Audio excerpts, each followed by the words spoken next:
Hello. I don't know. Introverted thoughts become stupidity for an opening. Anyway. Introverted is also not the word you were looking for there. Intrusive. There you go. Anyway. So we are spending our anniversary weekend reviewing a little film called Venom: The Last Dance. Fuck you guys for making me cry over a symbiote. I mean that from the bottom of my heart. I will say, I did enjoy this movie a lot more than I enjoyed Venom 2. Which, spoilers, Venom 2 is a review in progress for Hero and a certain friend of mine.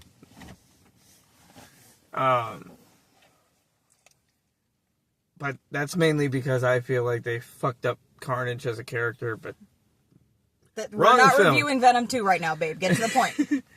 Anyway, I enjoyed a lot of this, but there's a lot of things I also didn't like. The main things I didn't enjoy aren't necessarily something that make the movie bad, but it's more of a, comic nerd thing. Like, I don't like the portrayal of Null. Making the only villain basically Null's minions is kind of a smack in the face of the character of Null. But also the minions were enough of a powerhouse to make it feel like there were real stakes in the movie. Yeah, but at the same time, they're not as powerful as the movie made them. In the comic, Null eventually gets off his ass and does something. I did like how the villains were also, obviously, spoilers. If you don't know that by now, what the hell are you doing here? Yeah. I thought they were very, their overpoweredness made sense. It does. Because of the way they worked it, you can't just, cut them up and that's that, because as long as there's pieces to stitch together, they'll stitch together.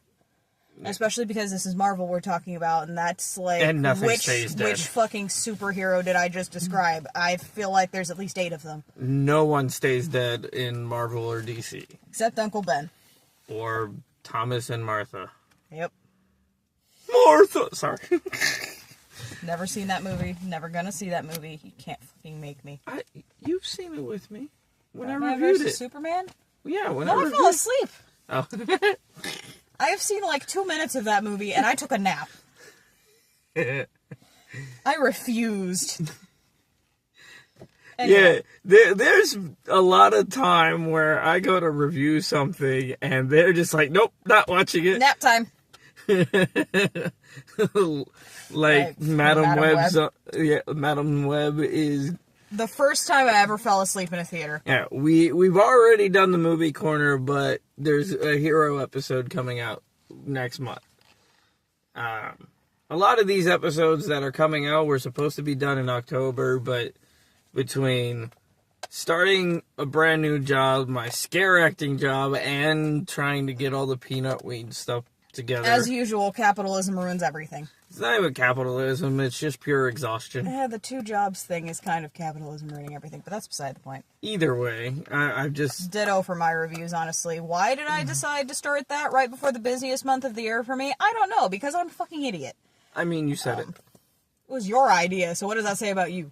I'm also an idiot. We're 2 halves of a whole idiot who are 5 minutes into this fucking review without barely talking about the movie. Okay, so, into the film... takes place right after the second movie. Like, the way they have this whole film set up, and they even mention it in the movie, all 3 films take place within a year. Which is kind of good. But, so it picks up after Venom 2, and if you've seen the MCU films, you know that Venom... or Eddie got sucked into the MCU universe and then sucked back in, and it starts with that part so that everything is shown. That poor bartender. The bartender is awesome. So, he shows up. There's a small piece of the Venom symbiote that gets left apart, which is extremely important.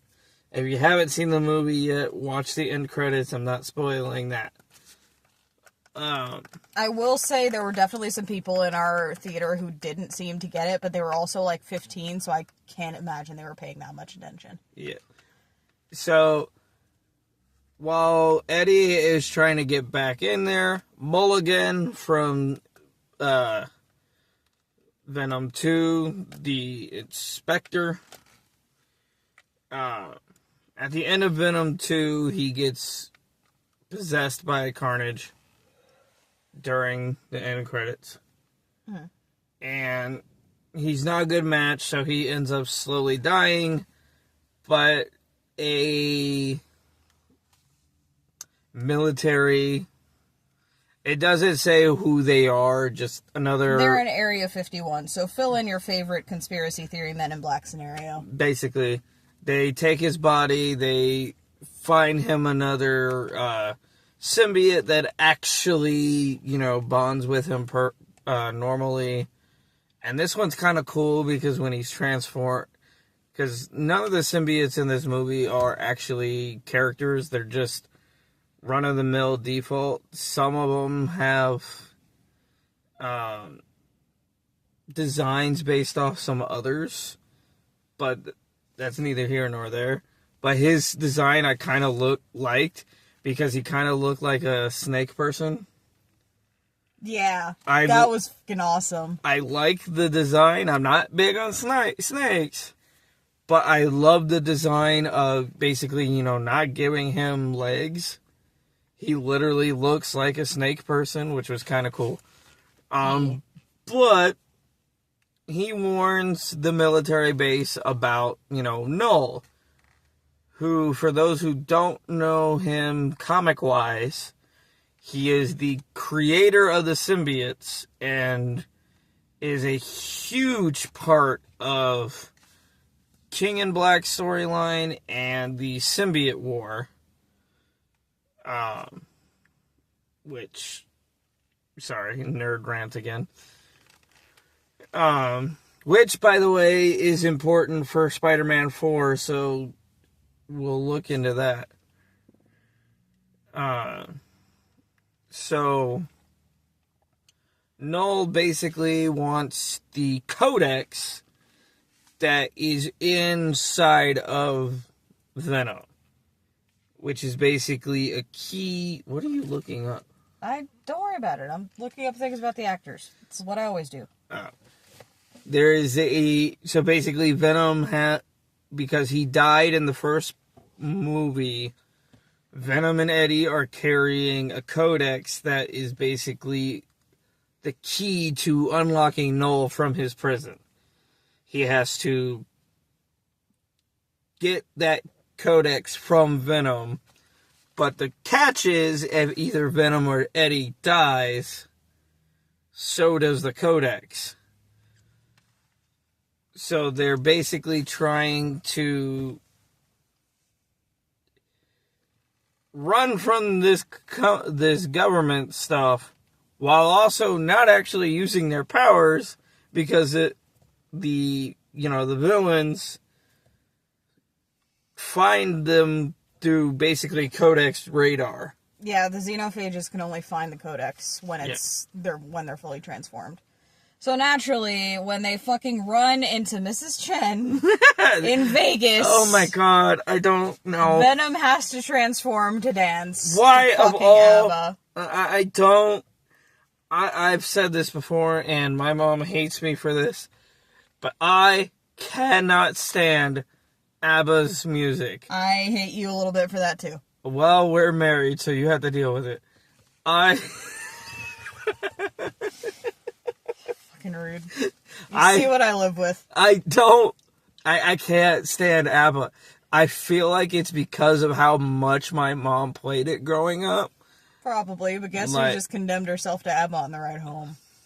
Negative!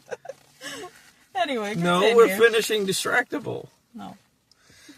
But, so they dance, the scene's kind of comedic, but you could take it out. There's no reason to have that dancing scene in it. Look, that was pure campy fun. It was campy, but it was thrown in there just to give Venom a reason to transform. I mean... It was unnecessary, and... Baby, this is a comic book movie we're talking about. How much shit in actual comics happens that makes no sense other than, shit, we've got to move the plot along. That is besides the point. No, that is not besides the point, man. That is not how literary criticism works. You cannot take away half of the fucking structure then go, we're just ignoring that. But I'm not saying that. I'm just saying in general, you could still take a lot of shit out, including in comics. I mean, yeah, that's fair. Like, it's not necessary. Every time we see a comic book movie, I just want to read more comics. You're welcome. Anyway. But, Venom, the character, I love the way they portray the character. See, a lot of comics show Venom himself has this angry demonic. So I love this version of the Venom symbiote just because he's so funny. He's insane. You have chocolate! He's insane. Doesn't know how to act like a human because he's not. I honestly feel like they based this version of Venom off an autistic person. He's a toddler. He's no filter, no self-control, no impulse control. He acts like Debbie sometimes. Again, no filter, no impulse control. I love you. Since I know you watch my videos, Debbie, I love you. He knows it's right. But,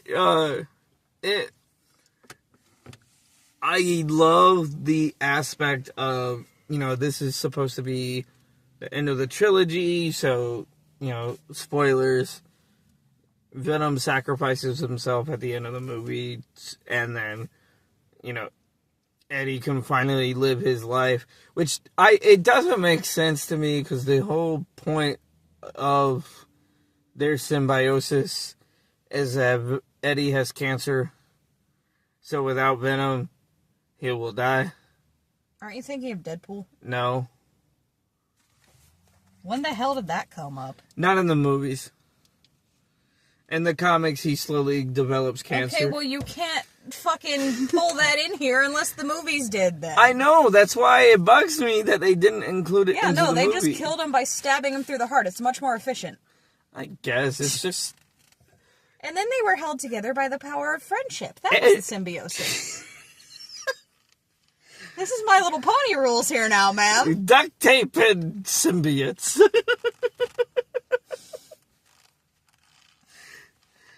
Oh my god. Okay, also, since we're getting towards the end of the movie again, once again, heavy spoilers. Fuck you for making me cry over the symbiote. It's been a running thing throughout the whole movie that Venom wants to see the Statue of Liberty. And then he does the hero thing. Yeah, he sacrifices himself, and Eddie finally makes his way to New York, because, he, at the end of the first two movies, he ends up, hiding out in Mexico. So he wants to see, this Statue of Liberty. So Eddie basically moves to New York at the end of the separation, and his last line in the movie... Nope. Nope. Just that, it got me. She looks over at me as the credits roll. Are you crying? No! No, I'm not. Mind your business. You're a liar. Should have hid your wallet. You did hide my wallet because it fell in between the seat cushions. Not intentionally. That's just because look, this thing, she can wear it, and she still managed to lose it. Shut up! No, you're making fun of me for crying. I'm making fun of you for losing shit. Turnabout's fair play. Anyway. Yeah. So, I enjoyed it. It's not getting positive reviews. But it is so not the worst of the fucking Sony Universe stuff. It's nowhere the caliber of shit like Madam Web or Morbius were. We don't talk about those. Oh, we're talking about it because so people know November is Sony-vember. I'm doing a theme month. I'm knocking out 3 of these pieces of shit. And I'm taking Xanadu with me. Y'all can have fun. I will be doing literally anything else. I think I'd rather have a root canal than watch Madam Web again. So make sure you're home when I start writing the script. You can make sure I'm home, but I'm going to lock myself in my office. I don't care that door doesn't fully close. I will fucking make it. So I personally would give it a 6.5. It's nowhere near the shitty caliber of some of the other superhero movies I've sat through. You know, I've been doing this for 11 years now. Uh-huh. I'm old. Yeah. You weren't supposed to agree to that. I mean, I'm old and you're older than me, so...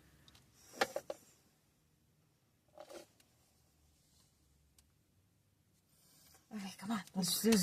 I got a movie in an hour. Let's go. That being said, I enjoy it. If you like the other 2 movies, you'll probably like this. It was just campy superhero fun. I don't ask for much from these movies anymore. I ask for heart and for it to look like someone gave a shit.